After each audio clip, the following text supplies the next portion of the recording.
Hello guys, সালামু আলাইকুম। কেমন আছেন আপনারা সবাই? আবারও চলে আসলাম একটা নিউ ব্লগ ভিডিও নিয়ে। সেটা হলো কম বেশি সবারই জমি আছে, যাদের নাই তারা আদি আবাদ করে। সবার ক্ষেত্রেই এই হাল চাষ করার জন্য এই মেশিনটার প্রয়োজন।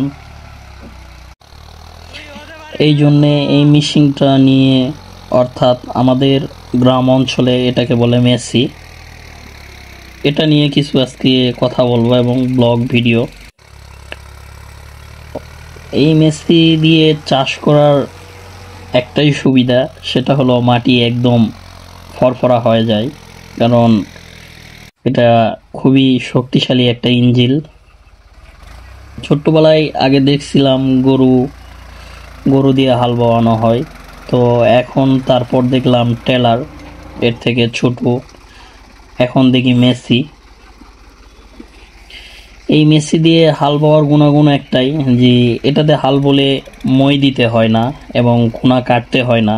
এর থেকে যে ছোট মেশিন আছে টেলার বলে, ওটাতে চাষ করলে এরকম খুনাটা আর কি নিজেকে কষ্ট করে কোদাল দিয়ে খাঞ্জায় নিতে হয়।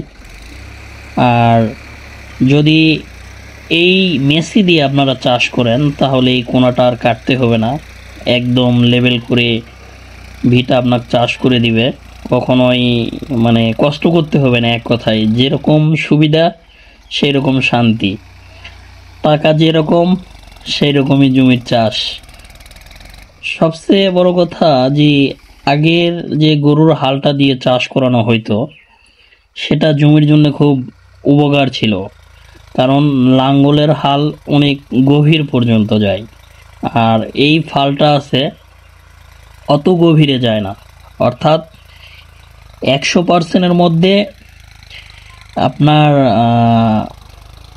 40% মাটির নিচে যায়, আর গরুর হাল 100%-ই নিচে যায়।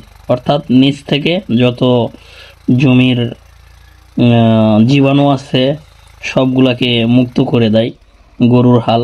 আর এগুলার হালে উপর দিয়ে আপনার ফালটা খুব বেশি ডাবে না, কারণ দেখতেই পাচ্ছেন ফালের কোয়ালিটি ছোট্ট গোল, এবং উপরে তার প্রোডাকশন দেওয়া আছে অনেক কিছু, ভিতরে বেশি যাইতে পারে না।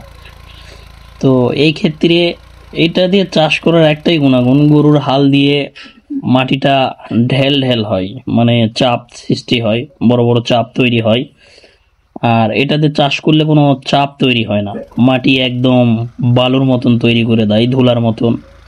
এই ক্ষেত্রে এই মেসিকে ব্যবহার করা হয়। আর এখন আমাদের এখানে আলুর সিজন, তো এই আলুর সিজনের কারণে এই মেসির হালটা খুব বেশি প্রয়োজন হয়।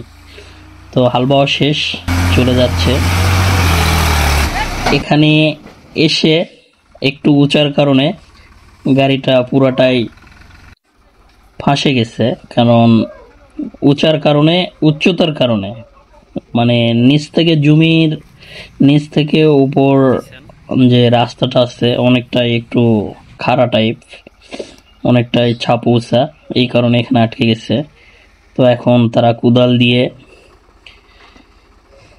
ফালের নিচটা খুঁড়ে দিচ্ছে, কারণ ডাবে গেছে, যাওয়ার কারণে পিছনেও আসতেছে না, সামনেও যাচ্ছে না।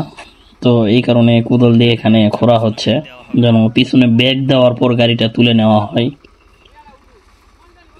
অনেক মানে সামান্যর কারণে অনেকটাই ফাঁসে গেছে গাড়িটা, তো চেষ্টা চলিচ্ছে গাড়িটা তোলার কারণে, কারণ গাড়িটা তুলতে হবে, আর এক জায়গায় যাবে, হাল ববে। এখন আলুর সিজন গ্রাম অঞ্চলে, তো নিউ আলু লাগাচ্ছে, পেঁয়াজ লাগাচ্ছে, এই কারণে তারাও খুব ব্যস্ত, খুব চেষ্টা করিচ্ছে যে তোলার জন্যে। আর আমিও বসে নাই, খুব চেষ্টা করলাম গাড়িটা যেভাবেই হোক সহযোগিতা করার জন্যে।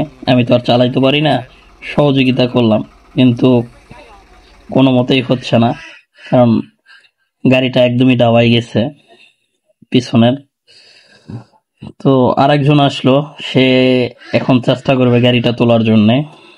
তো কতটুক পারবে জানি না, কিন্তু সে চেষ্টা করবে গাড়িটা তোলার জন্যে।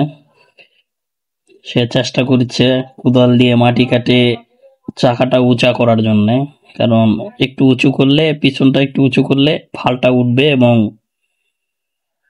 গাড়িটা তুলতে পারবে।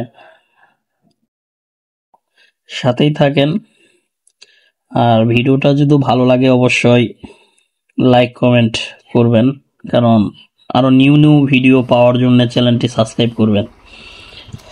তো মইটা আটকে গিয়েছে কাটি। অবশেষে চাকার নিচেও মাটি দিয়ে হয় নাই, কারণ এই পিছন সাইডটা একদম ডাবায় গেছে, এই জন্য পিছনেও বেগ দিতে পারতেছে না, সামনেও যাইতে পারতেছে না।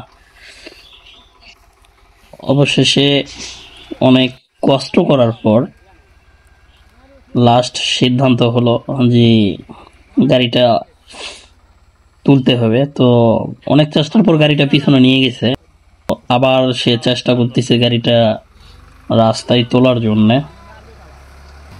ইনশাল্লাহ এবার আশা করা যায় গাড়িটা উঠবে। অবশেষে গাড়িটা রাস্তাতে উঠে গেছে। খুব কষ্ট হলো, কারণ একটু সামান্য ড্রাইভারের ভুলের কারণে আটকাই গেছিল গাড়িটা, কারণ সে জোরে টান দিছিল প্রথমবার, আর দ্বিতীয়বার হালকা করে টান দেওয়ার কারণে গাড়িটা উঠে গেছে। তো সবাই ভালো থাকবেন, সুস্থ থাকবেন, ধন্যবাদ।